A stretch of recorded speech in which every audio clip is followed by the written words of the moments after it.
I've fallen in love with an actual human being.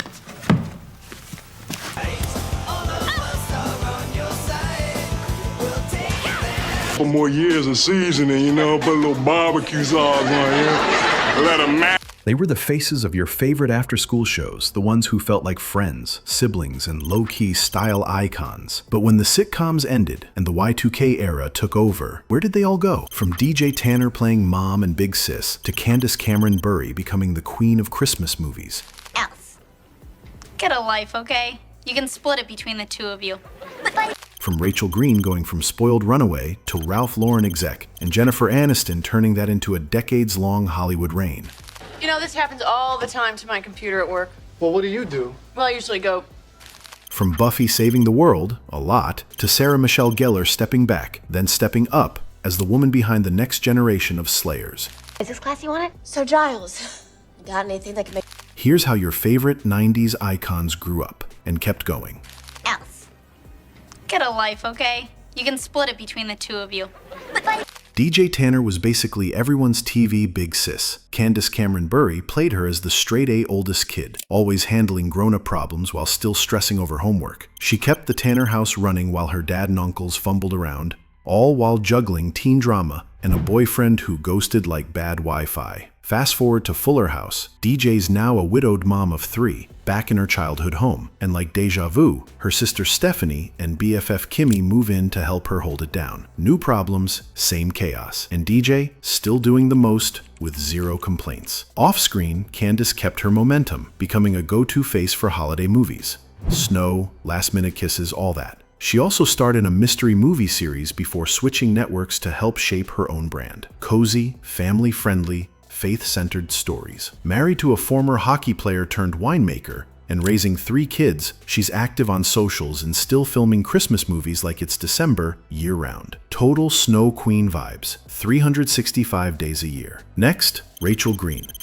you know, this happens all the time to my computer at work. Well, what do you do? Well, I usually go, Rachel Green started out as the girl who ran from her wedding and crash-landed at Central Perk in a soaked dress, no job, no clue, and 0 real-world skills. But that was the charm, watching her go from spoiled to self-sufficient. From latte runs to landing a job at Ralph Lauren, Rachel's glow-up was one of TV's best. Of course, there was the Ross drama, constant back and forth, emotional chaos, and yeah, a baby. But more than the romance, Rachel became a whole moment. That haircut, a cultural reset. She wasn't just a character, she was a fashion icon and a millennial blueprint. Jennifer Aniston didn't fade post-Friends. She kept it moving, starring in comedies, producing her own projects, and eventually switching lanes into serious drama with The Morning Show. People noticed. Awards followed. Off-screen, she built an empire. Production company, wellness brand, hair care line, and a deep love for dogs. Her rescue pup is basically her soulmate. She stayed relevant without trying too hard, like that effortlessly cool cousin who figured it out and never lost the plot. Next, Clarissa Darling. I've fallen in love with an actual human being. Clarissa Darling was the OG cool girl, quirky, smart, sarcastic, and totally unbothered. She talked straight to the camera like you were her bestie, rocked wild outfits, had computer skills ahead of her time, and casually kept an alligator named Elvis as a pet. Her family was a mess, looking at you, Ferguson, but somehow it all just worked, and her bestie Sam climbing through her window like it was normal? Iconic. After Clarissa explains it all, Melissa Joan leveled up as Sabrina the Teenage Witch and became a certified 90s staple. But she didn't stop at teen magic. She co-launched a production company with her mom, kept acting, and even popped up in darker roles, like a shady guardian in a Lifetime thriller. Off-screen, she juggled businesses, charity work, and motherhood like a pro. They even brought Clarissa back in a book and talked about a reboot, but it never happened. Still, Clarissa stayed legendary. Chaotic outfits, confident energy, and main character vibes before that was even a thing. Melissa kept that same energy and stuck around longer than anyone predicted. Next, Jaleesa Vinson-Taylor. Stay up! Whitley, you weren't yelling at last night. What about fair play and justice? I demand a Jaleesa Vinson-Taylor wasn't your average college freshman. She showed up at Hillman already divorced, grown, and unbothered. While others scrambled over classes and curfews, she was juggling dorm jobs, library shifts, and business lectures like a pro. Wise beyond her years, she handed out advice like extra credit and still walked away with that degree. Her love life? Classic curveball. First, she was engaged to Walter Oakes, until that fell apart. Then boom, she eloped with Colonel Taylor, had a daughter named Imani, and later ran her own temp agency. Jaleesa didn't do mess. She made moves. Dawn Lewis was just as unstoppable. Not only did she help write the show's theme song, but after leaving A Different World, she booked role after role, Hangin' with Mr. Cooper, Futurama, Star Trek, and more. Her voice alone stayed working. Off-screen, she launched a foundation to uplift underserved youth and stayed vocal about carving space for Black women in entertainment. Jaleesa graduated, but Dawn kept pushing, always 10 steps ahead, always doing the most. Next, Buffy Summers. Is this class you wanted? So, Giles, got anything that can make... Buffy Summers was just trying to survive high school when life hit her with, oh, you're the Slayer. So yeah, she had to balance algebra with killing vampires, demons, and whatever else crawled out of the hellmouth. But Buffy wasn't just fists and stakes. She had heart, humor, and a squad. The Scooby Gang had her back, and she never let the fight make her a loner. Sarah Michelle Gellar made Buffy iconic, mixing toughness with warmth, sass with soul. She rode that wave into a major career, starring in cult fave thrillers and horror hits. Then she flipped the script, trading red carpets for recipes. She co-founded a bake, but the Slayer energy never really left. Now, with a Buffy reboot in the works, Sarah's back, but this time as a mentor, both on screen and behind the scenes. The new Slayer's younger, the tones evolved, and Sarah's helping shape it all. Buffy grew up, and Sarah, she stayed running the show, just in a different way. Next, Kimberly Ann Hart.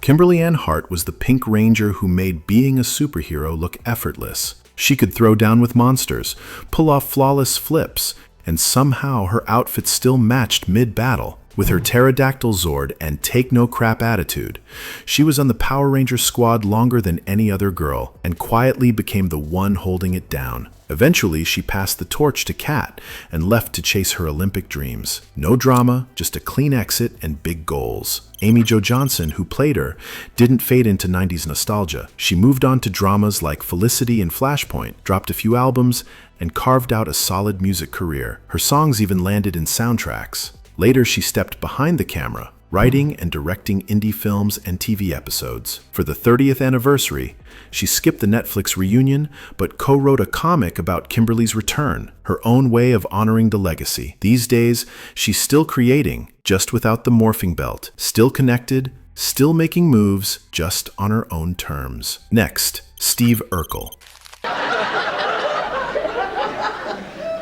Did I do that? Steve Urkel was never meant to be the star of Family Matters. He showed up for one episode and basically took over. With that voice, those giant glasses, and enough suspenders to last a lifetime, he became the face of the show overnight. His love for Laura was chaotic. His inventions were always one step from disaster, and when he wasn't cloning himself or turning into Stefan, he was building time machines like it was casual. Jaleel White, the man behind the mayhem, became a full-on 90s icon. Beyond Urkel, he voiced Sonic the Hedgehog, created a web series, and later launched a legit weed brand called Purple Urkel, because of course he did.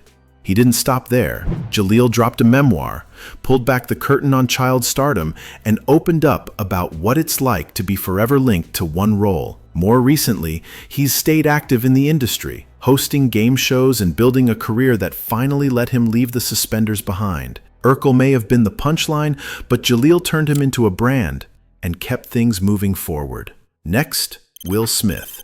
For more years of seasoning, you know, put a little barbecue sauce on here. Let them Will Smith didn't just play the Fresh Prince. He was him. Loud, funny, and straight out of Philly. He landed in Bel-Air and instantly turned that mansion into pure sitcom chaos. Between jokes and Jordans, the show dropped real moments about family, identity, and trying to grow up in a world that didn't look like home. The show took off, and so did Will. He went from cracking jokes to saving the world in Independence Day, suited up for Men in Black, and kept stacking blockbuster after blockbuster. He proved he wasn't just funny. He had range, and he knew how to use it. He didn't drop music either. Will dropped solo albums, stayed in the charts, and built a production empire with Jada. Behind the scenes, he was calling shots and building legacy. Yeah, the Oscar slap made waves, but he didn't vanish. He owned it, dropped a new album, and got back to work. Classic Will. Turn a mess into a move. From sitcom star to box office royalty,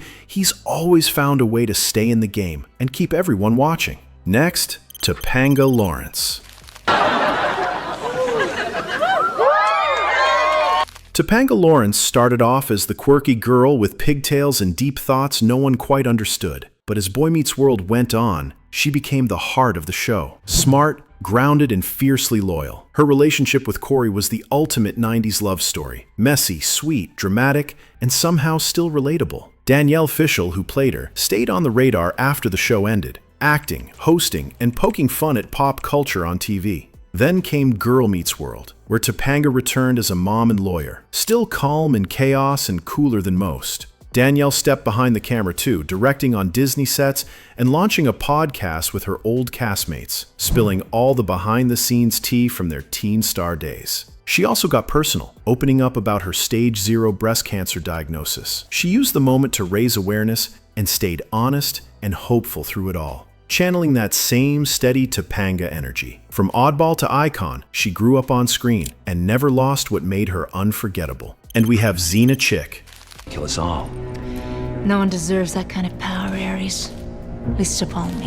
She started off as a villain on Hercules, but fans couldn't get enough, so she got her own show and ran with it. Once she stepped into that leather armor and started tossing her chakram like a boomerang of justice, it was game over. She fought gods, monsters, and her own haunted past, trying to rewrite her story one battle at a time. And Gabrielle, always by her side. Whether it was war or a quiet moment by the fire, their bond had people tuning in and shipping them hard. Lucy Lawless, the woman behind the myth, didn't ride off into rerun history. She kept working, nailing roles in dramas, sci-fi, and even popping up in comedies like Parks and Rec. She sang, did stage work, and eventually stepped behind the camera to direct a powerful doc about a war photographer chasing the truth in real time. Off-screen, she stayed loud for the causes that mattered. Women's rights, LGBTQ+ issues, justice. The fight didn't end when the credits rolled.